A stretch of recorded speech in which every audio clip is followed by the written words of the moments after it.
Мындай Жолдош Кыдырбаевга суроо. Өткөндө деле сизге айткан, сиз кагазды бизге бергенде кол коюп жөнөтсөңөр эмне болот? Вы не подписываете. Что за привычка какая-то ненормальная, а? Что кагазды жөнөтүпсүз, сопроводиловка бар, калган кагаздарда бир да колуңар жок. Кол коюп койсоңор бул. Силерге бул биз үйгө сураган жокпуз да. Шуну үйрөнгүлө. Сиз жетекчи катары ар бир кагазга кол коюп бергиле. Хорошо. Андай болбойт да. Мына 5 кагаз бердиңер, ким жазган, исполнитель жок, жетекчиси жок, андай болбош керек да. Бул жерде оюн ойногон жокпуз да бул жерде. Принимается. Бул бир процедура боюнча сизге эскертүү жасап коём. Экинчи, Кытай компания курган ТЭЦ качан иштей баштады? Бремкулов, аткаруу директор. Урматтуу депутаттар, жана суроо болду эле, жана качан проект башталган? Проект июнь 14-жылдын июнунда башталган. 3 жылга деп түшүнбөй калдыңыз. Пландаштырылган. Качан ишке кирди деп сурап атам мен. Башталганды сураган жокмун. Анан Жылуу берди, свет берди, кайсы күндөн баштап? Биринчи блогу марттын 12-синде комплекс испытанияларды өткөн. Бирок 17-жылда бирок бир эмесин өткөн эмес, жана жылуулуктун полностью өзүнүн нормадагын бере алган эмес, анткени бере турган ал жерде жылуулук уже отопление өчүп калган үчүн бүткөн эмес. Бирок кайтара ал ошону кабыл алгандан кийин биз октябрда бардык комплексте уже полностью номинальный параметрдерин баарын бергенбиз. 150 мегаватт, 150 гигакалория, 72 саат өзү положено норматив боюнча. Ошентип бүтүрүлгөн. Кышкы 17-18 жылдын кышкы периодуна 2 блоктың даяр болчу.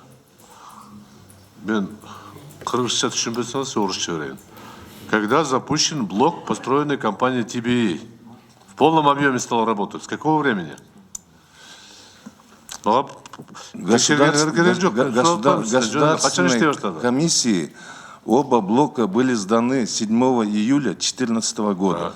Но в связи с режимом они стояли. И только в ноябре 2017 года их по режиму начали включать. Они перешли на гарантийную эксплуатацию и по режиму...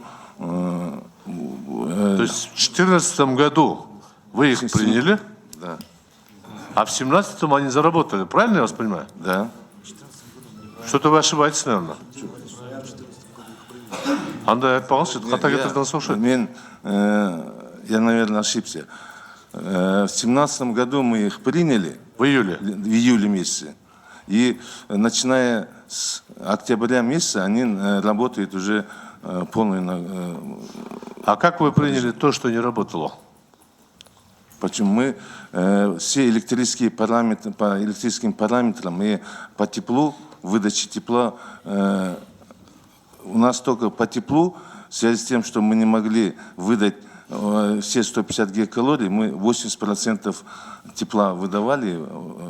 Но когда записывалось комплексных испытаниях, это все было записано, что при возможности, когда будет отопление включаться, это все еще будет опробироваться. Мен барыбір түшүнбөдүм. Иштебеген блокторду иштейт деп кабыл алгансыңар, анан 3 айдан кийин ремонттодуңарбы? Ремонттогон жокпуз. Эмне үчүн өзүңүз айтып атасыз октябрга чейин, июльдан баштап кабыл алгансыңар, а октябрдан баштап иштей баштады? Уруксат болсо мен жооп берип коеюнбу? Катуураак айтыңыз. Главный инженер. Сиз кимсиз? Мен тесин главный инженери. Бул боюнча мындай маалымат, Темурлан Нургазович айтып кеткендей, март айында испытание болгон. Бирок озуп бүткөнүнө байланыштуу толук параметрине чыккан эмес. Бизде отопление сезон ноябрь айында башталганда, ошондо баягы толук алынды, то есть проект боюнча 150 мегаватт жана 150 гигакалория ошондо чыкканбыз. Еще больше путаница. Бұл еще июньде деп атасыз, сіз март деп атасыз. Жо, мартта бұл комплекстік испытание болған. Проект бойынша 150 мегаватт, 150 гигакалорияға шығыш керек болчу. Март айында параметрге шыққан емеспіз. Себебі қыш бүтіп қалған. А ноябрь айында ошо испытание ноябрь айында 2017 жылы ошо параметрге шығып, 2 блоктың иштеген. Мейлі, жооп бере алат экенсиң. Анда Рыскулов мырзага суроо. Сиз ал мезгилде иштеген эмессиз, бирок азыр ушул кызматта иштеп атасыз.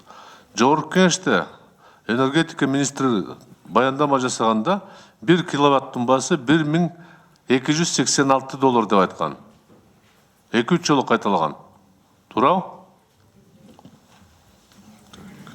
А договорго $1287 деп жазылып калыптыр. Бул $1 $300,000 айланат экен да. Кандай ушундай болгон? Министр ошондо адашканбы?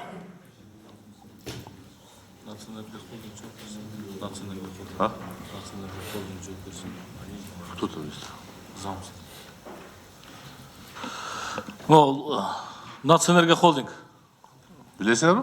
Нурламат Касымович, сиз маалыматыңыз бар болса керек. Урматтуу депутаттар, бул жерде албетте ар бир киловаттын баасы ар кандай болот, эмне дегенде кайсы параметрге жараша иштейт да. Мисалы жогоруда айтылып кетти, ТЭЦ боюнча эксплуатация киргизүү иш аракеттеринин бирден бир көрсөткүчү бул максималдуу түрдө параметрге чыгуу. Ошол октябрь айында суунун температурасы 98 градуска чыккан, плюс 150 мегаватт электр энергия толук кандуу чыгарып берген, жана 150-300 мегаватт электр энергия берген. Ошол байланыштуу Сиз суроого түшүнгөн жоксуз. Суроого түшүнгөн жоксуз. 1287. Эгер билбесеңиз, билбейм деп айттыңыз.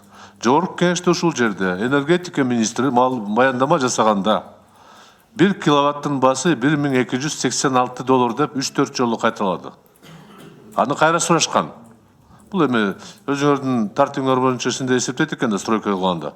Себестоимость 1 киловатт. Так считает, оказывается, да, у вас?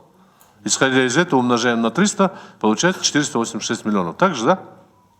Но здесь $1 разницу дает. Здесь говорили 86, а в договоре 87 был калды. А $1 деген бул объемда $300,000 болуп калат экен. Бул кандай түшүнсө болот? Бул ката болдубу, эмне болду? Же кошулуп калдыбы? Тактап берейик биз. Кызыктай болуп атат бул. Дагы бир суроо болуп атат. Да, господину директору ТЭЦа. Скажите мне, пожалуйста, в прошлый раз я не получил ответа. На сегодняшний день блок 3, это же тот, который китайцы построили, да? Правильно мы называем его? Да, совершенно верно. Так, да? Да, третий, четвертый. Они ведут отбор воды. Когда они берут отбор воды, подача воды на старое здание уменьшается или нет? Вы мне объясните по-русски, по-простому, без терминологии. Хорошо. Значит, вода готовится на одной химводоочистке. Как? Вода готовится для новых и для старых блоков на одной и той же самой химводоочистке, в участке химводоподготовки. Идет по двум трубопроводам, что на старые блоки, что на новые. Так.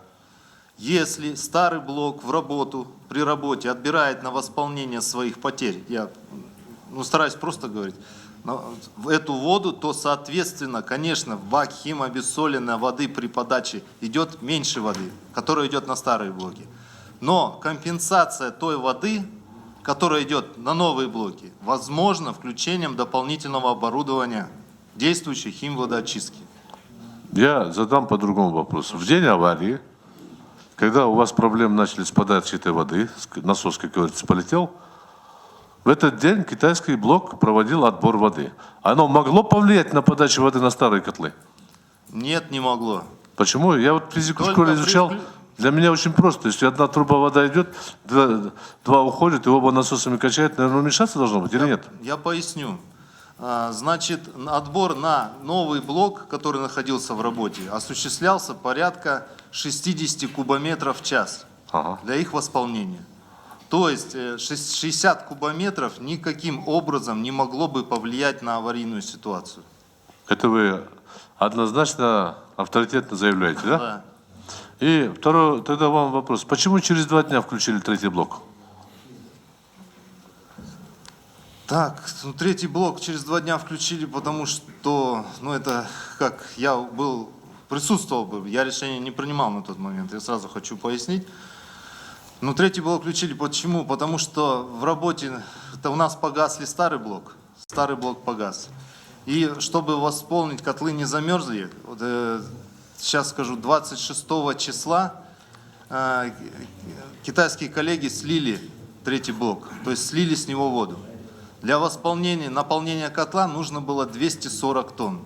А так в общем, нам воды не хватало для подъема старого блока. Мы боялись, что оборудование перемерзнет. Потому что на растопку нового блока нам необходимо 12 часов. На подъем старых блоков, котла старых блоков, нам необходимо 2 часа 40 минут. Соответственно, старый блок, если бы мы подняли новый блок, он обеспечивает, вот трудно без терминов, но простите, я попроще хочу сказать. Он обеспечивает нитки Запад-1-2, новый блок. Так. В работе у нас находилось 4 нитки по городу. Бишкек теплосеть. Запад-1, Запад-2, Запад-3 и Восток. Соответственно, часть у нас обеспечивается теплосети с нового блока, часть со старого. У нас, если бы мы полностью уделили внимание новому блоку при подъеме его, то 2 нитки Запад-3 и Восток у нас бы температура в конечных точках могла упасть до минимума. То есть, возможно, было перемерзание трубопроводов уже по городу.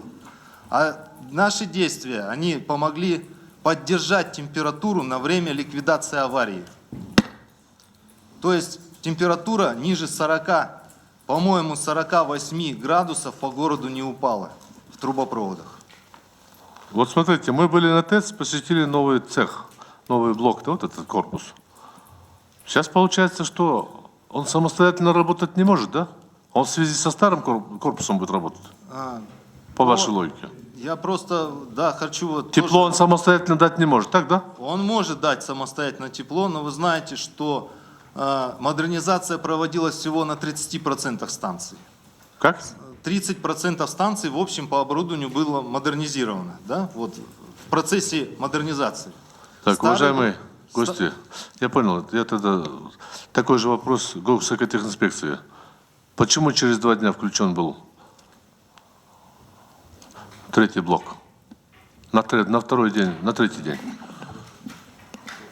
Ошо энергетика надзор боюнча управлениянын башчысы Талканбаев жооп берип койсун, ошо башынан ошол жерде жүрдү. Третий блок. Вначале планировался третий блок еще включить 26-го, но где-то в районе 18:00. Но в 18:00 уже произошла авария, и третий блок не успели включить по режиму работы, потому что уже не хватало подпиточной воды.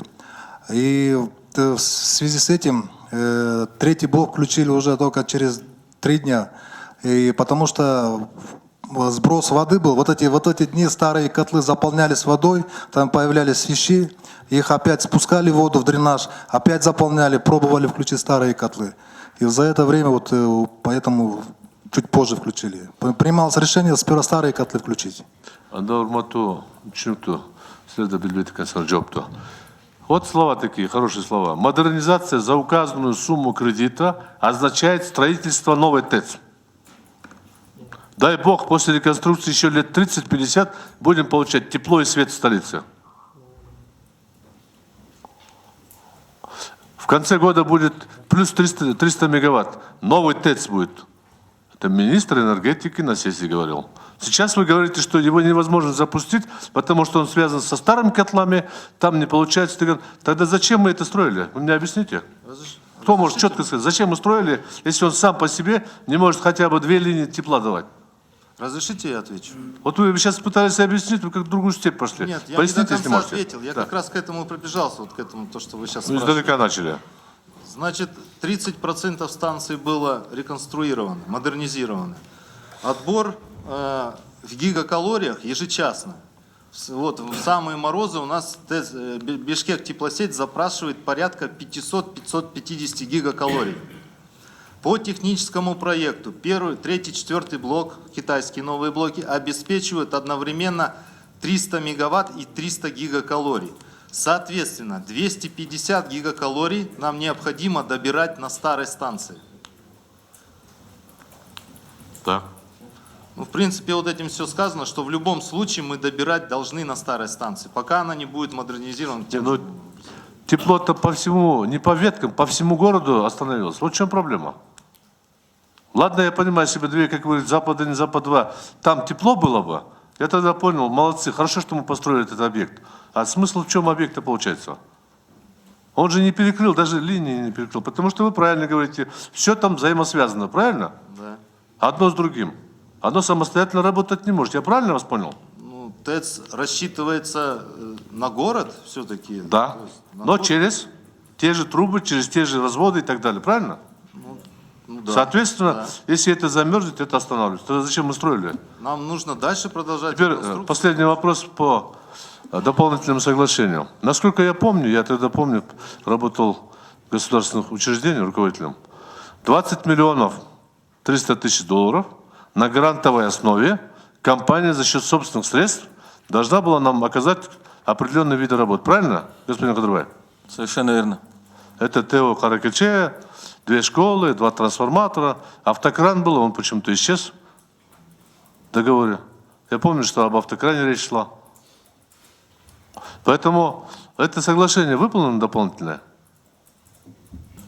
По 20,30. 20 миллионов 300 тысяч. По электрическим станциям, которые касаются. Полностью выполнено? По нашей станции. 2 школы построены? Нет, это уже с госадминистрацией. Как По это электрическим выполнено? станциям, что касается, она выполнена. Нет, я спросил вас по дополнительным тогда Байгончуку, 20 миллионов 300 тысяч. Они освоены, выделены этой компанией или нет еще?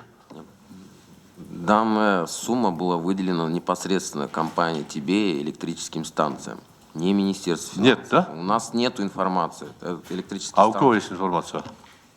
Можно я дополню? Кто? Блинкулов. По пункту школы. Там было записано строительство 2 школ.